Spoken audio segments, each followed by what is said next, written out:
20 between one.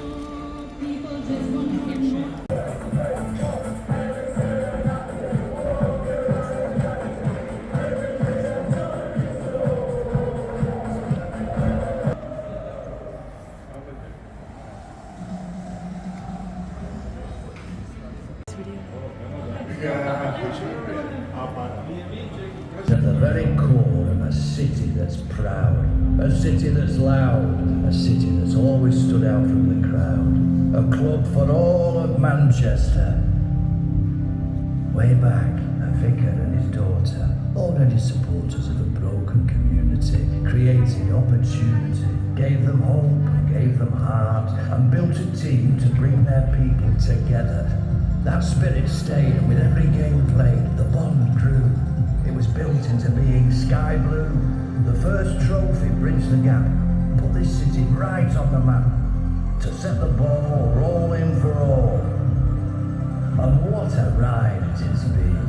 What wonders we've seen. The crowds that flocked, the results that shocked, the rages and rants, the songs and the chants, the joy and relief, mixed with sheer disbelief.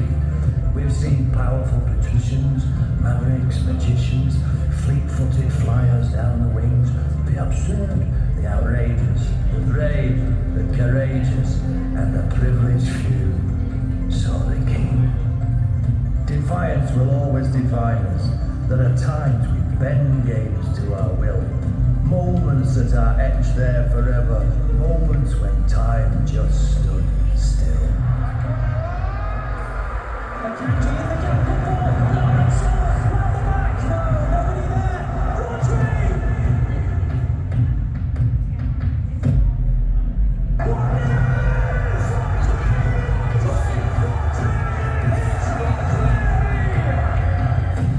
It's how we play the game.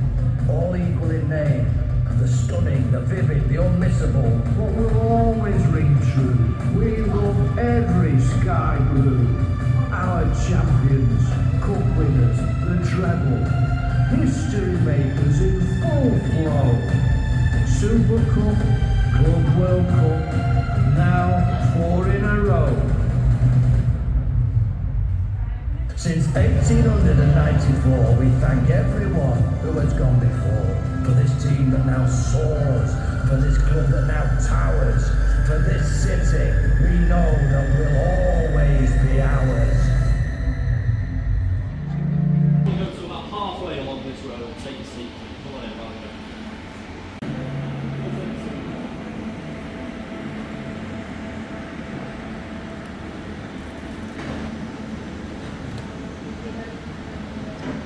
And our first European trophy wasn't actually the Champions League in 2023. For some reason everybody thinks it was. We were actually the first English team to ever win a European trophy and a domestic cup in the same season. So in 1970 we won the European Cup Winners' Cup and the League Cup. Now that competition doesn't exist anymore, but along with the UEFA Cup, it eventually became what is now the Europa League.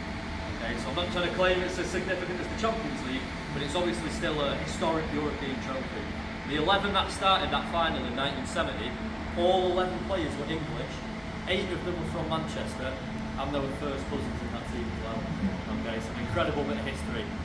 The 80s and 90s were not as successful for City as the 60s and 70s. We spent a lot of time in the second division.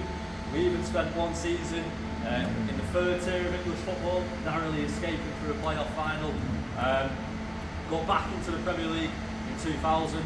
Relegated again in 2001, promoted in 2002, back in time for our final season. And 2002 is a really significant year because it's when this stadium opened, which meant this was originally an athletic stadium and it looked very different in 2002. The biggest difference being there was obviously a running track somewhere in the stadium.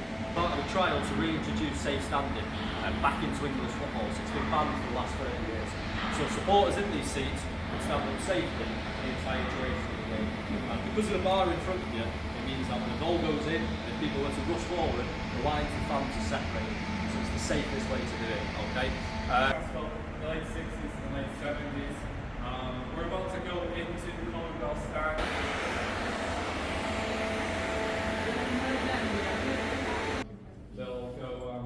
Academy, which is about a couple of minutes down the road. They'll go there, they'll have their pre-match meal, they'll have a little 30-minute power nap just to reserve some energy before the match. But the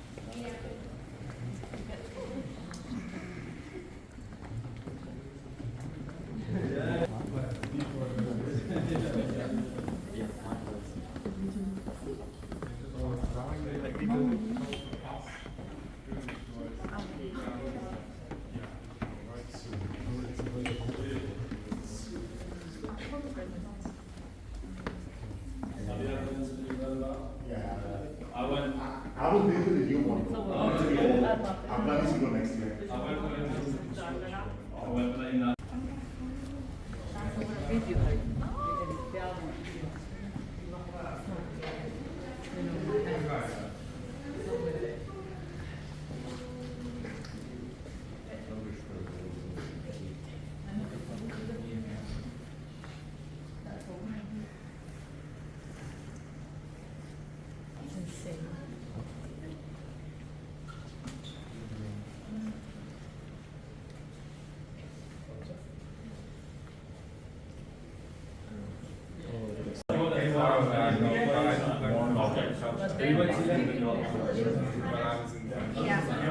Yeah, no, of course. It's really like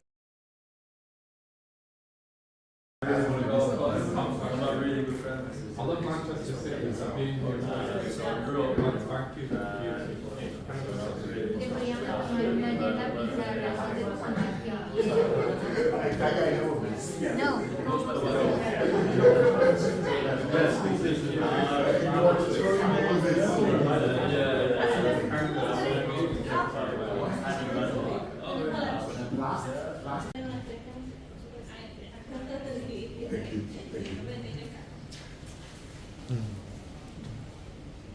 Right, guys, if you'd like to take a seat for me, take a seat in the middle.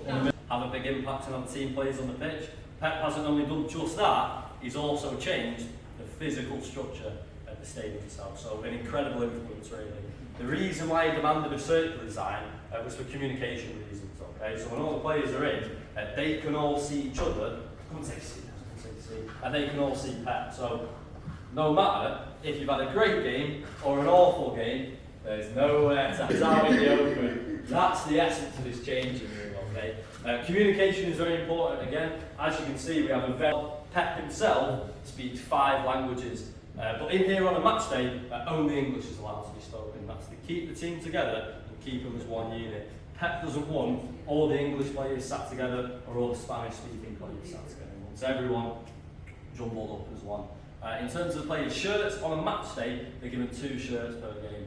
So we go for around 3,000 shirts every single season as a club. Now that seems like a ridiculous number and it seems quite wasteful, but the vast majority are signed and given away to charity, okay? Often you'll see players swapping shirts at the end of the game, okay? Often when Messi was here, a few of the players try and blackmail him to get his shirt off him, won't they? He's obviously a very popular player. And in terms of the rest of the kit, they're shorts, socks, shin pads, boots. They're only allowed to personalise one thing, okay?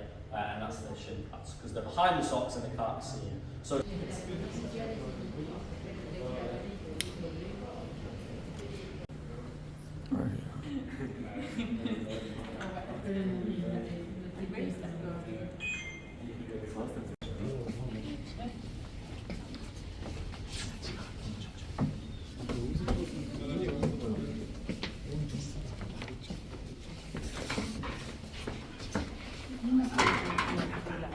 Just wait here, guys. Don't go too far.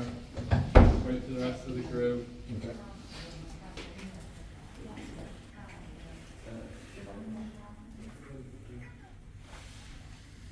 Here as well, there are 2 heavy fire doors as well. So if you've got these players that are worth hundreds of millions of euros, just having to hold these heavy fire doors open for their teammates. So that's more of that sports psychology that we're talking about, where we're trying to put the team off and everything as well. So also, you've only really got space for one person out here. So that's usually the captain, goalkeeper holding the door, and another couple of players holding the next door.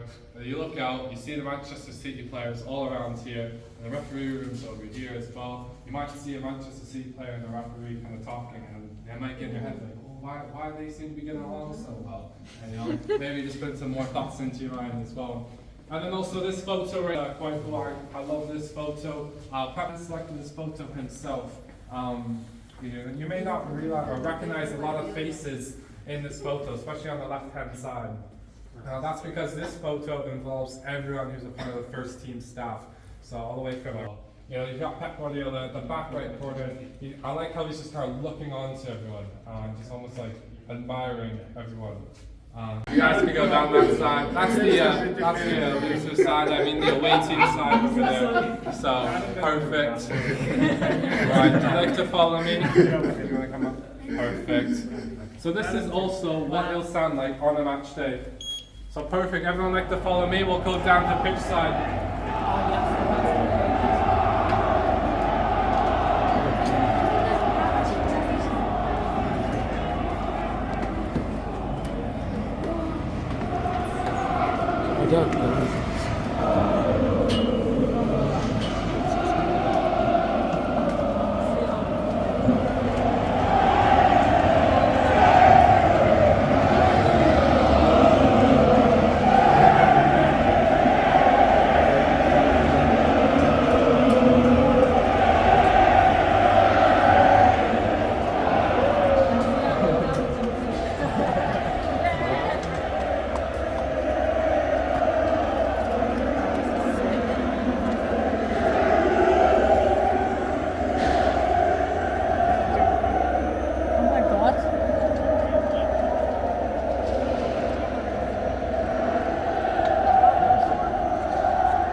This is the away team's dugout.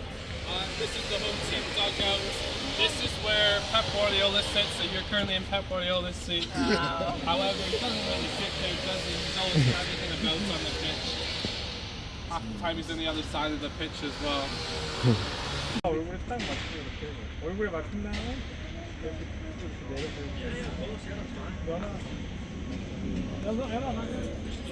Ja, die zit hier.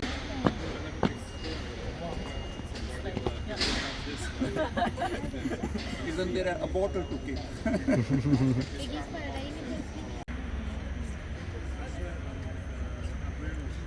Yeah, acquire a little bit. So the season that Colin joined us in 2016 Right, everybody. Well, there's a few things that you'll find quite fascinating. And the grass itself, at 95% real, 5% plastic. Okay? So underneath the grass, there's 27,000 miles of nylon fibres, and they interlock and wrap around the regular grass to essentially make it a carpet-like playing surface. So when you see slide tackles going in a modern game, you never see any mud stains, only grass stains. That's because of the system we use called Sysgrass. Okay? The regular grass is inserted 20 centimetres into the ground, the plastic fibres wrap around it, and then when a slide tackle goes in, the fibres pull with the regular grass to maintain its place. Which is why, when the pitch is split up into different grids, you can see we've got darker and lighter shades. There's no difference in the length of the grass, just a rain, okay? Rained for 55% of last year. And that means we need a natural drainage system. Otherwise the pitch will get waterlogged quite often, okay? So that's why it's curved. The length of the grass, it's got to be between 20 and 30 millimetres. We have ours at 23.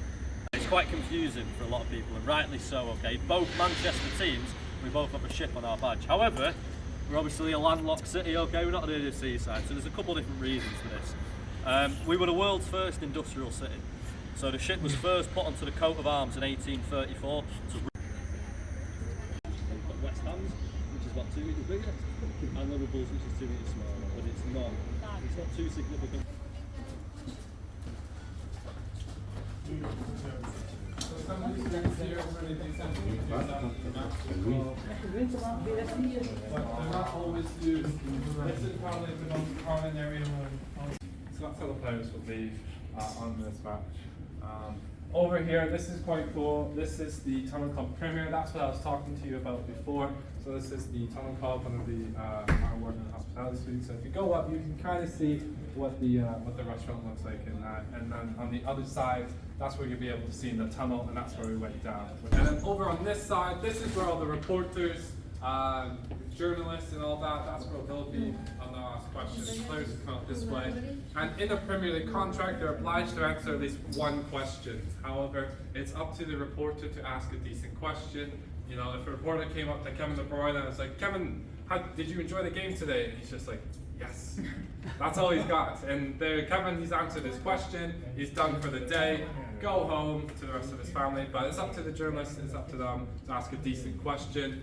But you know, players, you know, they're people at the end of the day, they've got their own personalities. So some players are more extroverted, more outgoing, can answer a lot of questions, will be willing to answer a lot of questions. However, some are a bit more shy. Do you guys all remember David Silva?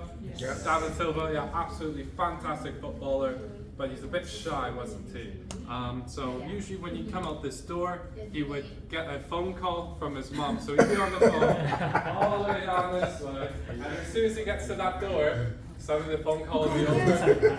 So, you know, some players are a bit more shy, but this is where the players, they'll do their post-match conferences kind of, but we're going to go into this room where the managers do. There you go. Come and take a seat here, guys. Come and take a seat, guys. Take a seat here. So if you want to go to the back and film the screen.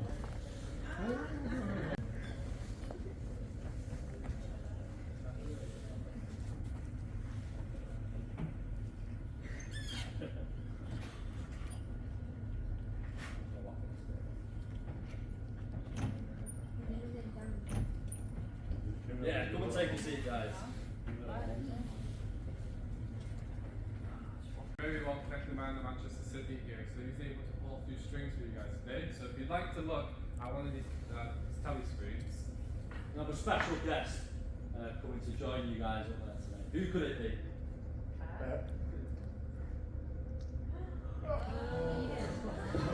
Hello to everyone, it's a pleasure to be here. I'm absolutely yours. Thank you, Pat. Now just a question for you, Pat. What is it that makes this club so special? But it's special because work here is a pleasure. So everybody make an incredible contribution to make our job better. But especially the fans. Well then, Pat, we've got some fans here. What is most important to them? Maybe I'm not the right guy to answer this question, and they can answer better than me. So it's over to you guys now. What would we like to win this season? Everything. Any team in particular we'd like to beat? Yeah, good answer, good answer. So then, Bet, what do you think about that? Can we win everything? Is it possible? What do you think? Thank you for your answer. Better than that is impossible. You like them answer, thank you. Pat, you've been here for years now. You've been amazing for the club and for the city. Do you feel at home here in Manchester with your family now? Definitely. Manchester, I'm pretty sure will be part of the rest of my life. I feel absolutely Mancunian, and not only myself, my family included, so it's perfect. I feel beloved. Thank you, it's been a pleasure. So now it's time we take some pictures. Right, everybody, first of all, round of applause for you. Thank you for doing that. Much appreciated. As Pep said, he's going to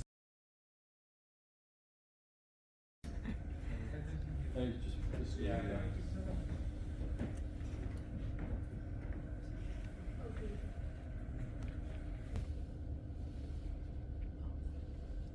Right, everybody. If you'd like to say goodbye to Pep, he's a very busy man. So Time to go back to work. Bye bye. an unbelievable group. You guys were fantastic to take around. Stan and I really enjoyed showing you around the FTI today, so thank you guys so much. You're unbelievable.